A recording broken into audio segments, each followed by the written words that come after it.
Welcome to the Frontline podcast, brought to you in association with the Atla Group.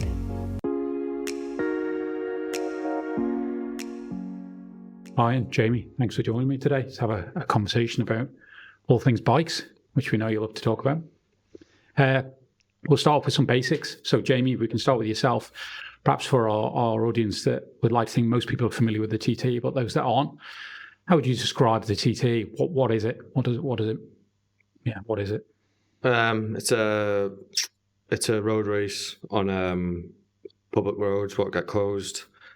It's 37 and 3/4 miles long. It's an event over 2 weeks' time. It's been going over 100 years now. Yeah, and I think when we think about the Isle of Man, it's probably one of the pinnacles of the Isle of Man's status really around the world as a place. Yeah, definitely. A lot of people, if they don't know you or you get into a conversation, they ask you about bikes. And when you say you're from the Isle of Man, it's always the TT. Just so it's always brought up in conversation, like if it's bike related. And if we think about the TT, Ryan, how would you describe it to someone as a rider, as you're in the helmet, and an observer on the outside, again, looking at it, it looks a bit chaotic? Probably the ultimate. I mean, there's nothing else that could tick the box like that does. It's what many people actually start their career for, to aim to get to, and wasn't something that I aimed for, but it's something where I'm at now. It's always there, but I'm doing it now, and I don't think you can get any better than what we're doing. It is the ultimate thing to do. Let's drill in a bit on what better means for you. Is it the thrill you see? Yeah, is it the thrill, the speed, the furniture. You're going past it, the speed you're going past it, and it's all pretty nuts when you're inside the helmet as well. But throughout the fortnight, things do start to slow down because your brain gets up to speed, and it's nuts as it sounds. It starts to become normal, but it's probably one of the most exhilarating things you'll ever do. If you look back at your preconceived ideas of doing it, Jay, and that first time you rode it nearly 3 years ago now, is it what you expected? Yeah, definitely. I set out to do it pretty much from the start when I wanted to go road racing once. It was my main goal to get to the TT. Obviously, I was lucky enough to be able to go and do it, but yeah, it's definitely everything I expected from it. Same question for you, Ryan. What you'd expect, or something that surprised you, didn't? Yeah, no, it's probably everything you expect and more. Obviously, the speed, the jumps, the speed you're carrying through corners is ridiculous. We both come from a motocross background. To be able to put the speed and hitting jumps at that sort of speed it is good. Is there a certain, because it's not saying there's an element of naughtiness, but because it's on road you just drive on normally day to day, do you think that adds to that thrill? Or if this was the same thing and it was in Australia, you'd still be getting the same buzz?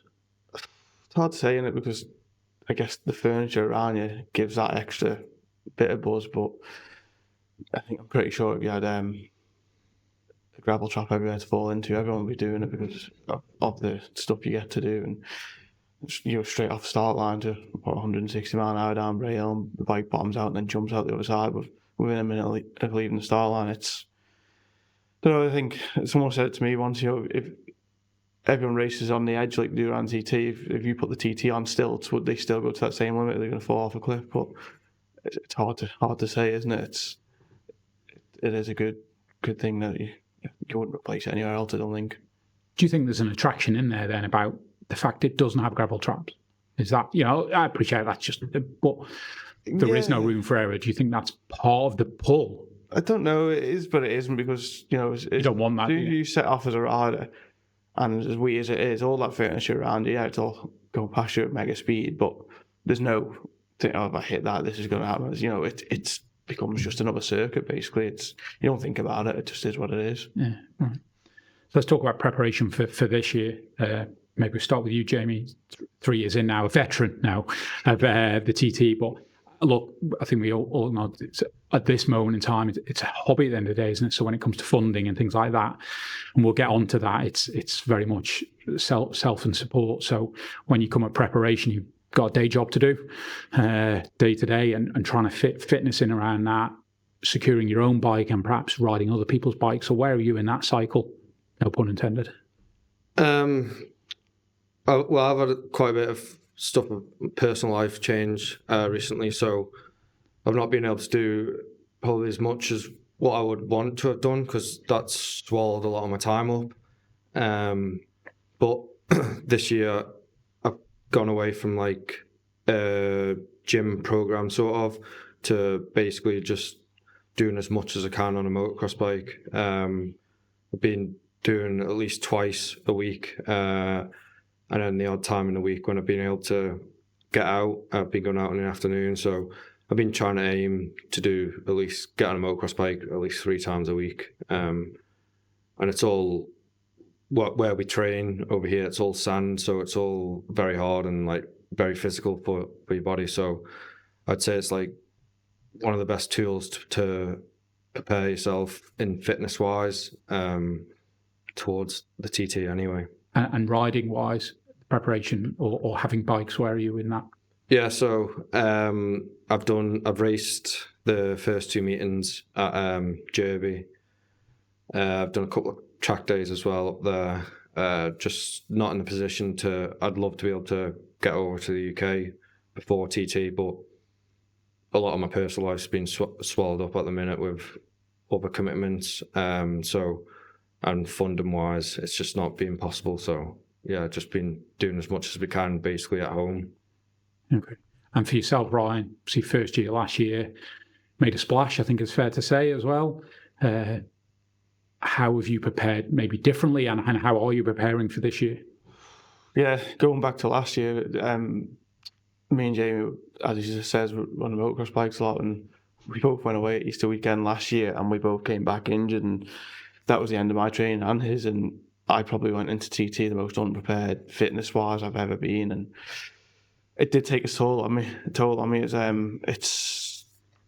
by the end of 2 weeks after riding a big bike around there, it's a lot of people see you just sitting on a bike and pulling the throttle, but not even just changing the direction, like the wind speed on your neck, and it's so bad. It takes a lot of hanging on, but this year I have switched it up and I've got a trainer behind me, and I'm doing some cycling and running and doing bits of gym. Unfortunately, I'm opposite to Jamie at the minute. I've been wanting to get on my motocross bike a lot, but I've just had no time, again, with work and everything else that's going on in life, and just not had the time to get on it. So I have come in a different way than normal, which, I've still got time from here on in to get on the motocross bike and get them last boxes ticked I need to tick. But yeah, I'm feeling fitter than I've been. I've lost some weight as well, and I'm putting everything I can into it. And the racing wise, have you done much racing up to this point? We're obviously chatting early May at the moment. Yeah, no. Unfortunately not, no. Things happened, and unfortunately I couldn't make the first round of Derby, so I had to miss that. And we had one a couple of weeks ago, which I done that one. So as I stand now, I've done 2 track days and a race day, so I've had very limited time on the bike, and with even looking forward before TT now, I'm only going to get on it twice again if I'm lucky, and then we get shot out the cannon down Braille. And that's the bike that you're racing short circuit, that you'll use that? Yeah, it's the same bike. So we've got a race again, say, 2 weeks' time, and once that day finishes, the bike will then be basically back to a frame, and everything will be rebuilt and everything new on it, so it's ready to go again. So, that only leaves 2 weeks till the first day of practice, so there is a lot of work to do after that race, but it'll be all good, it'll be sorted. So talk about the bikes you've got, you're riding this year. So I'm on my own big bike. Last year, it's my own personal bike that's backed by AGR to help me get there. And then I was lucky enough to secure a 600 ride from Parker Transport this year. So unfortunately, they've gone and added another bike to their fleet. So we've managed to get Jamie on that for the TT as well. So as from the outside looking in, we're both running under the AGR ban on a big bike, and we're both on a nice Parker Transport 600 for the 600 races, so it's still family affair both sides then. Yeah, so that's six races, all being well. Yes, we got we got 4 in the big bike and 2 in the 600. Yeah, so and obviously the practice week, but fingers crossed, the weather starts improving and we get the laps we're going to need. Yeah. I have interest, how many laps you've done today. Last year I completed just shy of 40, I think. Okay. Yeah. Do you keep a close eye on that, or is it just more, I know I did 2 here, 1 here? No, yeah, just at the end of the week I just had a little count up now, because I knew exactly what I'd done each night of practice and what I'd done in the races, and with all the problems we had last year, it was absolutely nowhere near what I should have done, and it did hold me back as well, but it is what it is. We're still sat here today, so this year's new year. And Jay, obviously, Ryan's talked there on the bikes you've got. You've got a big bike as well, I believe. Yeah. So the big bikes from AGR Motorsport is actually the bike that Ryan inquired halfway through practice week last week. So I've been putting that. And the 600 wise, like Ryan just said, we're both on the Park Transport Yamaha 600s. And the first time you step on those 600s will be at the grandstand, or do you get to go around Derby and a couple of days before? We're not sure yet. We're trying to get a test day in between now and then. It's not through any lack of effort of the team. It's just, again, bits, the engine bits, and putting everything together. And logistics. The bike is now together. We're just waiting for it to be dynoed, but then the team's off to the northwest next week. And then the following week, the truck turns up for the TT, and then that's sits here for a week before TT starts. But I think worst case is going to be a track day at Derby on the Saturday or Sunday before practice on the Monday. So, as long as the thing starts and runs and we'll have a few laps around Derby and we can understand the bike and be comfy with it, it's not too much of an issue. Right. I want to talk a little bit about, I suppose, sponsors. Ultimately, you're not racing, are you, without support sponsors and family and friends around you that help you with that. Just before we dig into that, I think the story, and I'm sure you've repeated this 100 times now, and Jamie kind of slightly touched on it there last year, the challenges you had, Ryan, with your bike problems initially, the whole 2 weeks, I think, primarily, but certainly early on, where you couldn't get a piece for your bike and then you had to acquire a bike. Just talk briefly for a minute just through that journey of, I've got a problem, and how you fix that problem, and the financial cost, without particularly about numbers, but the problems that cause, and the challenges you guys ultimately have. Yeah, no. I had a bike that didn't have anywhere near the mileage where it's due an engine refresh, so we parked that in early May last year, and we didn't do the round at Derby on it before the TT. So we just got the bike ready instead, because again, we shouldn't have had any issues. But on the very first day of practice, I set off down Bright Hill. On the newcomers lap, I had an issue. We came in, we rectified that issue very quickly. And when we went back out, it kept jumping out of gear. And at the time, I just thought, everything's new to me, and my foot's not being as positive as normal. It's just, I'll get used to it. And so we completed that lap, and then we came back in, and I went back out again, and we came out of Quarterbridge. It jumped out of gear again, and I thought, it's not me this time, but I'm going to give it one more chance. And we climbed up the Balhutchin towards Balgary, and it done it again, and just thought, there's no place for a gearbox to be locking up on a bike around here. So I just got off the track at Balgary, and when we stripped the engine, the gearbox, the dogs on the gears are called, they were worn, and rightly so, it would be jumping out of gear like it was. But unfortunately, when that happened, you had to take the engine right apart to get to that part to fix it, and there was other parts in the engine that had a lot more wear than what they should have at that mileage. So to put the bike back together, we needed to get all the right parts, and there was no parts due to land with us until Friday of practice week, and we're on the Monday. So basically, in effect, that would have been my TT over on a big bike, and that wasn't something I was going to lie down to and turn over. So I went out and got a loan to get another bike that week, and we got on that bike on the Wednesday. So we missed Tuesday. We got minimal laps Monday, got nothing Tuesday, and then Wednesday was when the ball started rolling, and then we got to the Superbike Sunday and got to Kirkmichael, and the Jubilee clip that holds the water hose on snapped, and it released all of its water. The bike overheated, and it was long thousands of damage it done again. But unfortunately, we had two bikes with two engines in different states, so we managed to build an engine out of the two. And from that Monday, we put it back together for the rest of the TT. It stayed together, but until the Tuesday of race week, we'd still only done 6 laps on a big bike, which the 2 days before in the Superbike race I was meant to do, people done 6 laps that day, so I was well on the back foot as a newcomer. But come to the Friday of senior, or the old senior race day, and the Super Stock race, we I think we were 13 laps in. Then I put 10 laps in, and we managed to do 126, and then again we matched that the next day in the senior, which I was happy to do that, but I was very fatigued before the senior even started with the lack of training we got to do. So it was a hard, long 6 laps that, but hopefully this year we're in a better place we know which direction we need to be with the bikes now before we set off, because we had a lot of setup issues and couldn't work it out, but we left senior race day with the issues pretty well ironed out. So this year I'm hoping to hit the ground running on one day and then see that through and build on that. I know, Jay, you had bike problems as well. I think you were hampered. I think you were both ultimately. Yeah. It was part of the messaging going on in a negative way of how difficult you were both having challenges last year. Yeah, I had a lot of little. They weren't major problems, but there were a lot of little niggly ones what forced me to stop for my own safety. So last year, to be honest, I didn't get a lot of laps in at all. I didn't finish the 600 race, just down to stupid little things breaking. So this year, hopefully, we'll more luck for both of you. Yeah.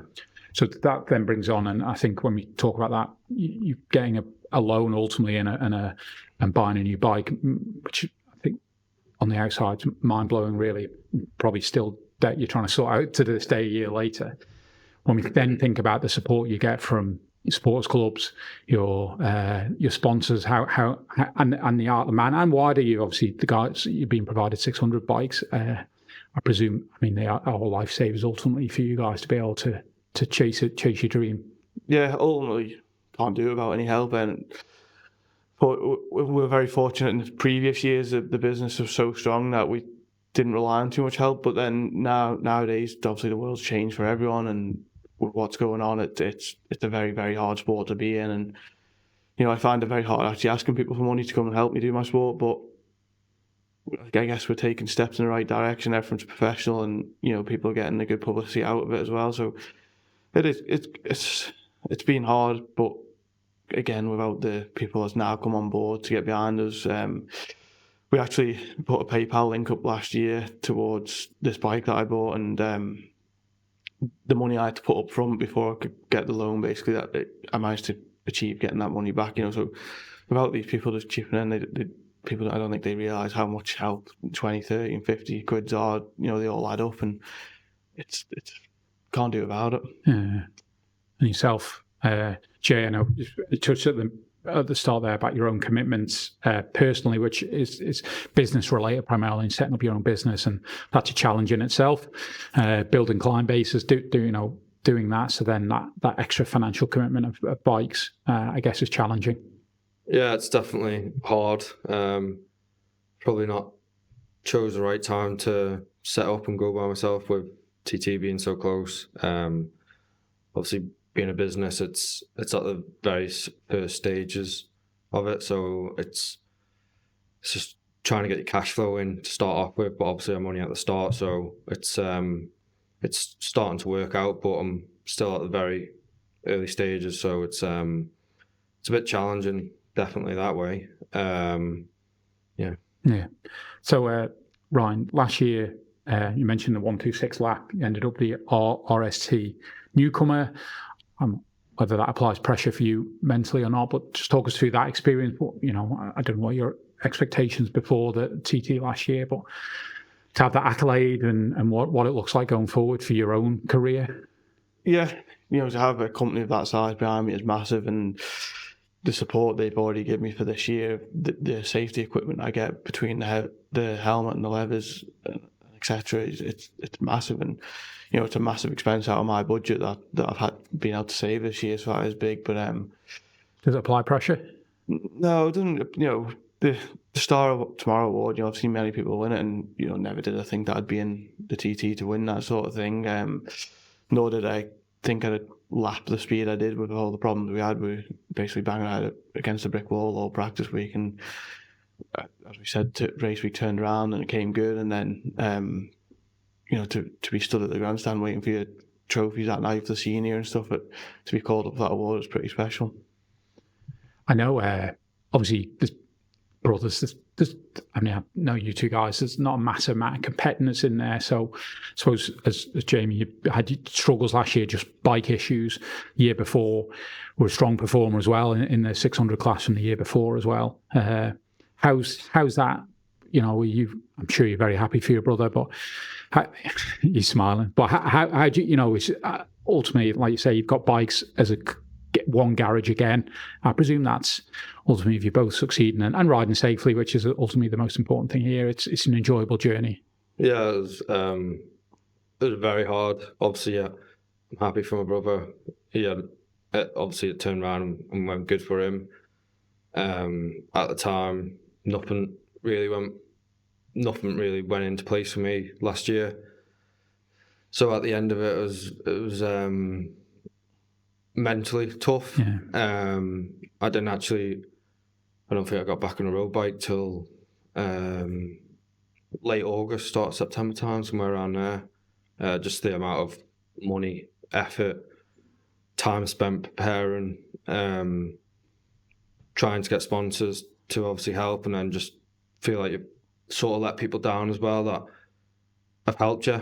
But everything was out of control. Like, it wasn't down to not enough preparation with the bike. It was just stupid little things that just were happening out of control. So it was no one's issue what went on, but it was definitely a very tough year last year for me. Yeah, I'm sure. Just to go back to the community conversation and a question for both of you. See, ultimately, there's guys working in the garage, building the bikes, rebuilding it, getting your feedback. Maybe just talk about how important they are as part of, again, this is a team, isn't it? From your sponsors to the work you guys do riding the thing, to those guys in the garage and your family. Yeah, it's a hard thing. Is like without them, but doing the bike. So I'm a hands-on person myself, and I can do most things on a bike myself as well. But there's no way I could have done TT without the help I had around me. It's just so being hands-on, and then having one engine let go was one thing, and then coming back and another engine's just let go. Like, my head was buried then. Yeah. My head was done. I wasn't willing to walk away, but I definitely struggled a bit with it, like thinking that I've just spent all this money, I've just got this loan out to cover the rest of my TT, and I'm back in the same hole as I was 2 days ago now. So mentally it was hard for me as well. It was, but as soon as that bike's back running again and you start on the start line, right, you set off again, all that's behind you, and you can enjoy it again. And those mechanics that are sat in the tent probably till midnight, I assume, building the bike. It was definitely, again, it was tough for them. They had long hours. We basically turned up to the TT with 3 bikes in our camp, 2 for me and 1 for Jamie, and ultimately all of our engines were fresh other than the big bike, which shouldn't need doing, and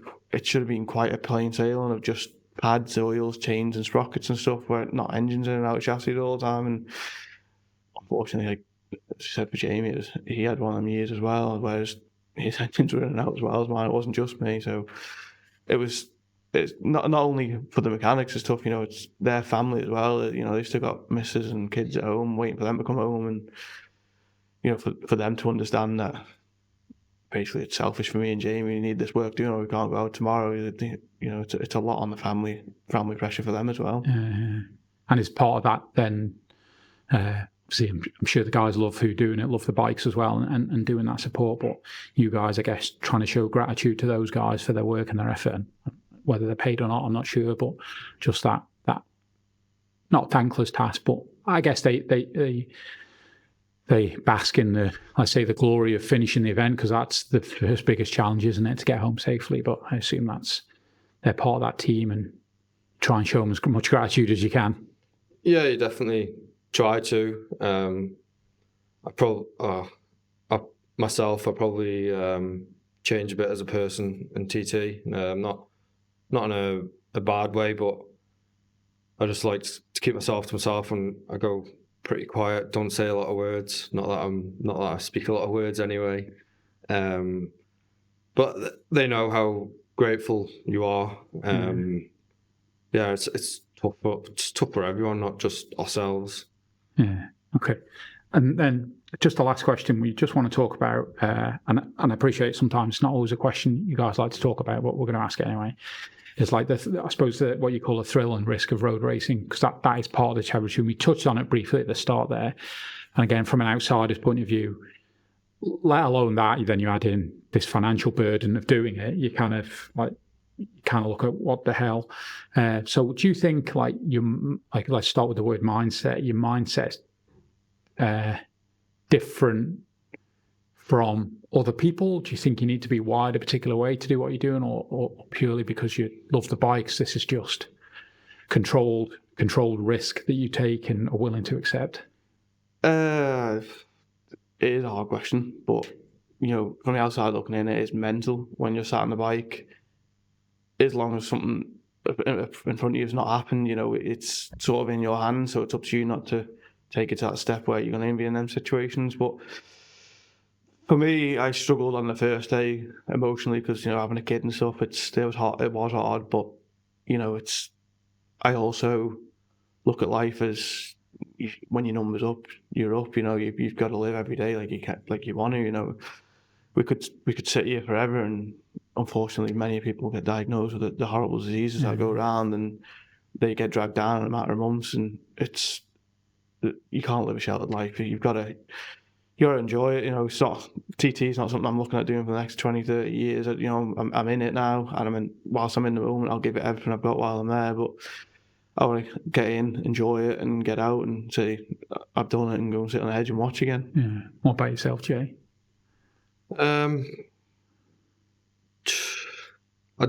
Time frame wise, don't really have a time frame. I'm quite happy doing what I'm doing at the minute. Myself, I take small steps to improve. It takes me a while. I'd say it takes me a longer time to learn stuff than Ryan. Ryan can click his fingers and do it, which is very annoying. Where once I'm given time, over the time period, I'll get to near enough Ryan. But at the minute, I'm happy carrying on doing it. I don't really have any life commitments, so won't tell your girlfriend that. Yeah, apart from that. So just on that, I suppose on that mindset bit again, I'll use the word control risk. That's what you feel you're in a control risk. Whether the steps are happening quickly or slowly is irrelevant, really. Yeah. It's you feel whatever the mindset is. This is control risk, and I assume it's the case. I can't speak for every other rider, but most of them, Yeah, it's at the end of the day, but the throttle goes both ways, doesn't it? I've got a few places on the circuit where I'm not too confident with.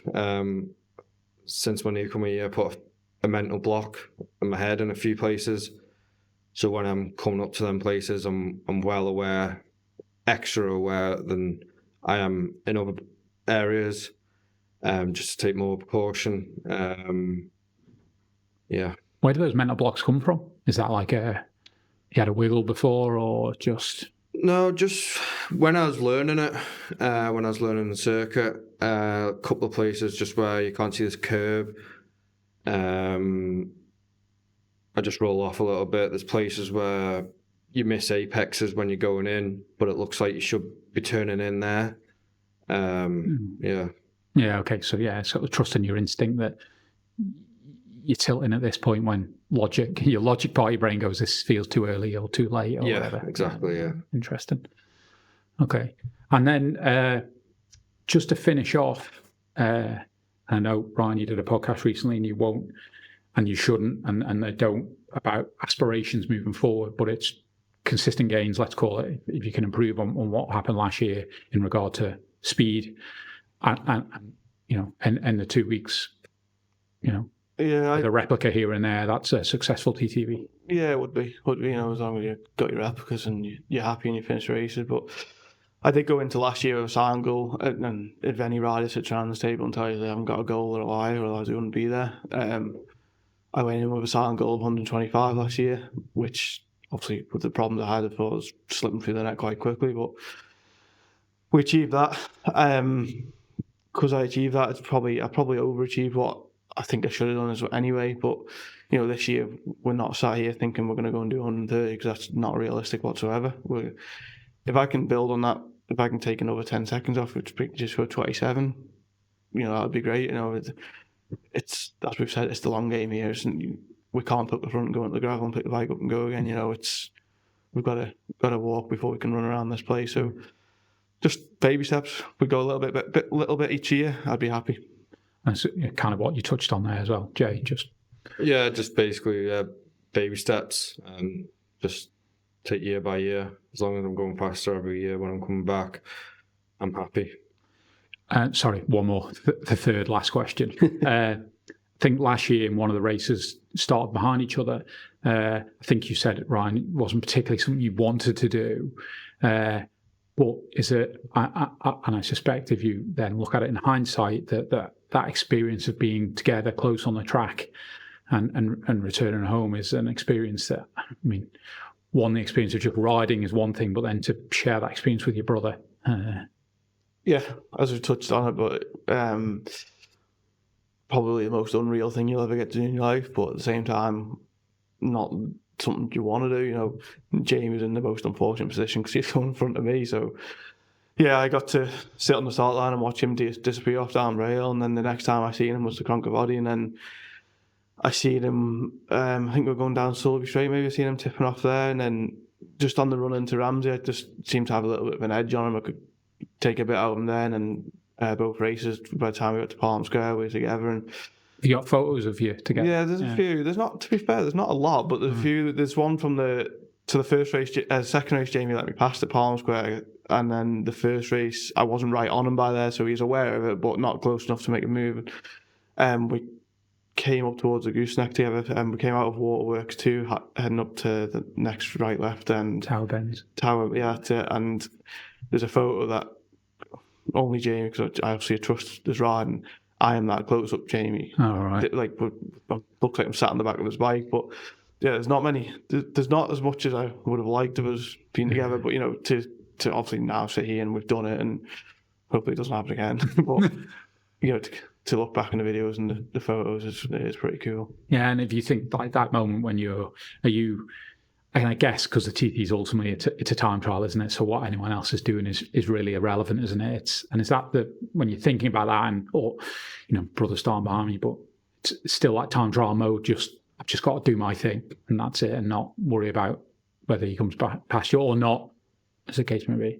Yeah, like you said, it's like do your own thing. The tone of the bike, what Ryan was on was a Triumph. Fortunate enough, you can hear them quite distinctive. So I could hear when both times coming into Ramsey, I could hear him there. Putting your elbows out. Yeah, put my elbows out, make myself a bit wider. But in regards of if someone's caught me up around the circuit, I'll try, when it's safe to do so, or if they haven't already gone past, I'll try and move over, give someone a bit of extra room, because obviously they're faster. So hopefully you're going to learn off them, basically. Yeah. But I don't like following around there. It's just completely different. I like to have a full, clear vision of the road ahead, so I can see everything. I don't like following at all. And assume that before the last question, ultimately when you're riding, we see you in position A, but really you're thinking about position B, which is what the next bend, 400 yards down the road. Yeah, by the time we've approached that corner, our mind's already through it and gone. It's good thing to happen that fast. The speed you're constantly sat at, you've got to be the next step ahead everywhere, basically. And is that the same when you're following as well, or is that why it makes it more difficult because you've got almost something in your vision that's like, I'm trying to focus on the next corner and you're on my way? Not away, but visually. It is very hard when you catch someone, because I qualified where I did on my times, and I just improved throughout. I had quite a bit of traffic to come through last year, and when you are sat behind someone, it's not unnerving, but when you can't actually see that curve, but they can, you're then trusting where they're going. Because I knew I was coming forward, when I was getting to him, I was wanting to get past him. I didn't want to be stuck there to waste time, sort of thing. But again, you also don't want to force it. Exactly. You don't just rush it like you would in a short circuit, because obviously the risk is a little bit different there. But yeah, the aim was to get to him and get past him as quick as you could, so you had the vision again, not them. Yeah. Cool. Great. Thanks for joining us, guys. Good luck with TT 2024, and hopefully maybe post TT we can have a more in-depth conversation around the technical aspects of riding bikes and having a bomb around the TT. Yeah. Thanks for having us. Thanks very much. Thank you. Yeah. Thanks for listening, everyone.